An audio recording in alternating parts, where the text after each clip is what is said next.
Hey, Mickey sent me this link again. He's naughty, Mickey, is because he's always sending me links, aren't you, Mickey? Yes, I know, but I hunt them down and I find them. So it's a bit strange because this is the BBC at 6 o'clock on the 19th of the 8th, 1987. My son would have been a little boy. I saw the news. And basically, when he reads out the headlines of the news, there's... I don't know what they were doing to the people that day. We've got Ethiopia, so that's drought. We've got... what is it? Hostage. We've got Hungerford. And then we've got that we're going to war. All in the same news. Headline. Like, what the hell were they doing to the people?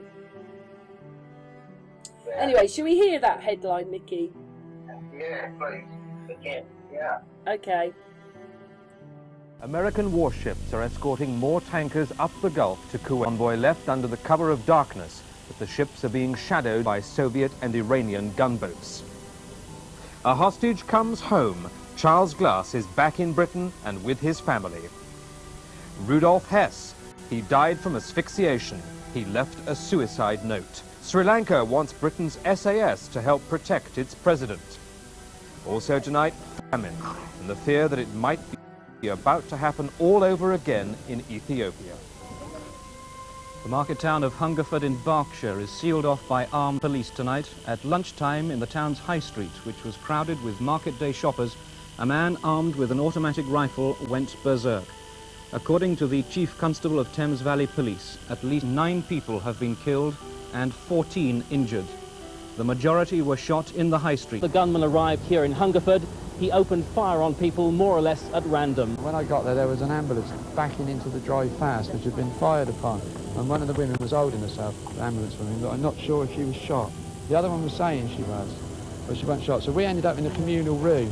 There were load more shots. I was shouting out the window for people to get off the street. And next thing I saw him coming down South View. The gunman? Yeah, it's down the side of Prime Road, down the side of Prime Square. A big type of thing there, like a collision car. Well, me and Mickey were a little bit disappointed because we suddenly saw someone that we knew. This is Chris Bosher from RDF band.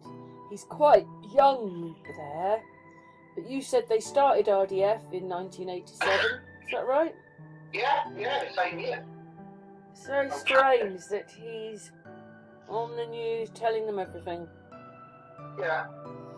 Oh, I saw the dead body in that van. Oh yeah, this. Oh yeah, that. He knew everything. Chris Bosher. It's a little bit disappointing. It's just like when your friend went to the practice with them, and they were wearing things. Well, they were mask wearers, which really upset him. You know, he's like, boy, you know, he's not a mask wearer. And like he said, well, I'm just not going to join your band. It's not. Yeah, so these people talk about rebellion and Babylon is burning and everything like that, but I'm very shocked that he had quite a couple of minutes in front of the news telling them everything. Yeah, looking at the script. But yeah. Well, that's very disappointing then, isn't it? It's me and Tariff, we was on the Columbine shooting, like last night, just finding out and seeing all the fakery of it all. And then we sort of went into England to like Columbine, shootings. And then we found this, and lo and behold, who's saying it? Him. Chris. Oh my God. Maybe Telex wouldn't believe it at the start. So pump the name in, there it is. And he started the band RDF the same year. Yeah, I mean, it almost doesn't look like him in a way, but it's definitely got his voice. Yeah. Because he's quite young there. Yeah, he's supposed to be a radical freedom fighter. Anyway, it's a very strange day, Hungerford, and it was my crossover. If anybody's heard of Richard D. Hall, I followed him for a bit, and he takes you so far, but then he thinks Mars is real and has programs on that, so he takes you like 3/4 of the way there, but now he's got to think that space is real. But what it was is Richard D. Hall thought another case in Yorkshire was very similar to this case where, for instance, this Michael Ryan supposedly had a lot of child contact. He was in the Scouts. I think he might have been head of the Scouts. So whatever he was doing, it had children in it. Yeah. And then supposedly it started off with him trying to rape and kill this woman, took her out, and kids were in the car. Then he didn't do that, and then I can't remember what happened there. But then he went back to Hungerford, and then the most bizarre thing is that I was telling Mickey earlier on that the people he shot, he either knew you or he didn't know you. But if he knew you, he shot some of the very older families from Hungerford. So say, you know, he'd be an uncle of God knows how many children, and so, you know, a lot of Hungerford people were affected by these deaths anyway. And my son's friend's father was a person who got shot there. He was a taxi driver and he got shot in the leg, but they caught an artery in his leg, but they couldn't get to him quick enough to save his life. So I think he probably died quite quickly because, you know. So, you know, real people died that day, but I just think they lied about how Michael Ryan died. You know, like, one minute he's picking someone he knows, and the next minute he's not. So he goes, I know you, bang, bang. I don't know you, bang. Don't know you, bang. I know you, bang, bang. And it was, he picked people he didn't know, and he picked people he did know. So that was all a bit strange. And then he went up to the senior school, which has got masks on it, which is not very good for children. They said that he killed himself up there, but the story in Hungerford is that they heat-seeked him through the wall and blasted him to death. But that's if that's all real, and it wasn't totally different to what they've told us. But Hungerford, it affected Hungerford. The cameras turned up. It was before I lived, because I lived in Hungerford, probably about 8 years after this happened. But it just broke a great big hole in Hungerford. And I suppose they put quite a few housing estates in now, but none of those people are going to remember what happened in Hungerford. Only those old families that lived there for years on end. Yeah. Yeah, so, you know, I don't even understand the whole thing about Mike, because I wasn't there for it. It totally ripped the heart of Hungerford out. And, yeah, now we see Chris Bosher's the one on the news telling him everything, just like that man did on 9/11. Oh, I know an aeroplane went in. Oh, and it brought the Twin Towers down and all that. So it's the same kind of thing. Oh, I saw that, and he killed this person who was in his van, and he seemed to know everything, Chris Bosher. Yeah. What we find, though, is that often these people get paid to be on the news. We have no idea what our life's really about, but I just hope that was an interview, and I hope that nothing was bad. But we saw him on there and thought that was extremely weird. I don't recognise anybody else, but we recognise him. Even Mickey recognised him. Yeah, straight away. Yeah, it's a bit upsetting, really, isn't it? Out of the blue. You just don't know who the baddies are. It seems to be nearly everybody's a baddie. Yeah. Maybe everybody just wants to be paid for something. I don't know. It's just that he just... I'm going to put the link for this video in so you can watch it yourself. He seems to know everything. Yeah. But when you hear the headlines, it's like...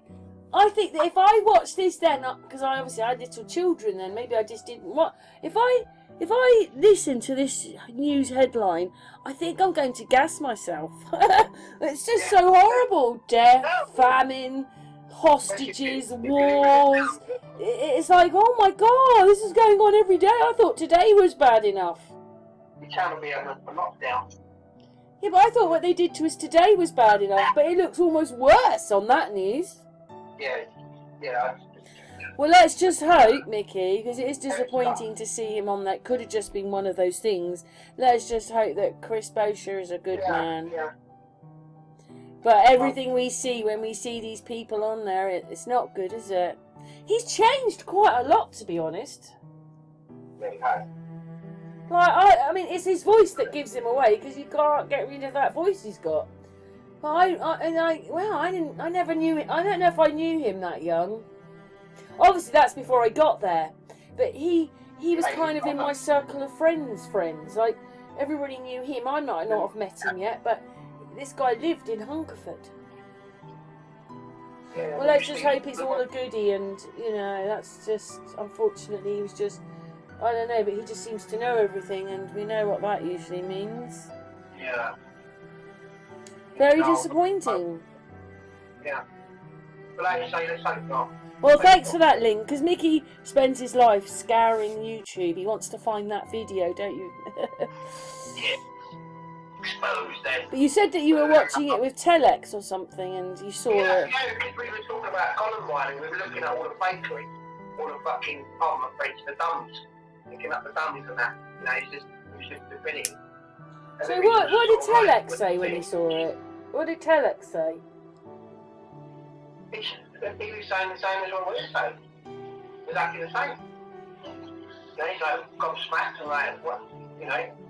And yet again, because we're looking at, you know, how fake it all is and how it's all set up, you sort of get your eye gets used But to the it, people knew Michael Ryan, Nicky. He was a real person. People knew him. Yeah. But they have them though, don't they? That's how he started the band against Spain. You know? He's probably sold his song like Bob Dylan. You know? But didn't get to the top. Stayed at the bottom. All the rats. Well, all I know is if I watched this news, I'd be going, quick, get me to a bomb shelter. I need to survive. Yeah. Yeah. But again, it ruined it. I don't know what Hungerford was like before this, but it changed when this happened. All the cameras coming in, and then Dunblane happened, and then it was Dunblane and Hungerford. So quite often, you know, you get cameras there filming for to do a bit with Dunblane or whatever, or after that, and they probably go back for anniversaries and stuff. Oh God, yeah. Yeah, because they killed some real people, didn't they? God bless them. But God knows what really happened there.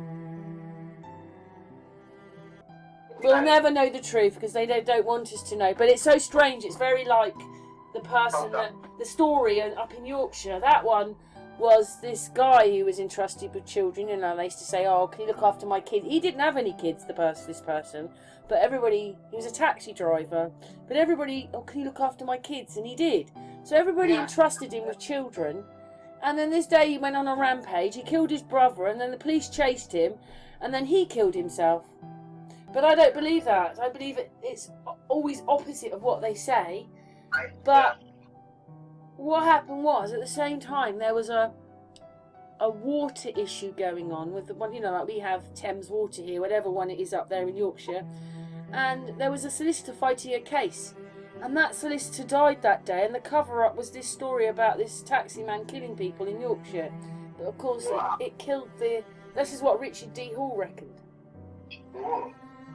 So for a while, he was a little bit interested in Hungerford, and he used to write to me a bit. And we conversed for a while.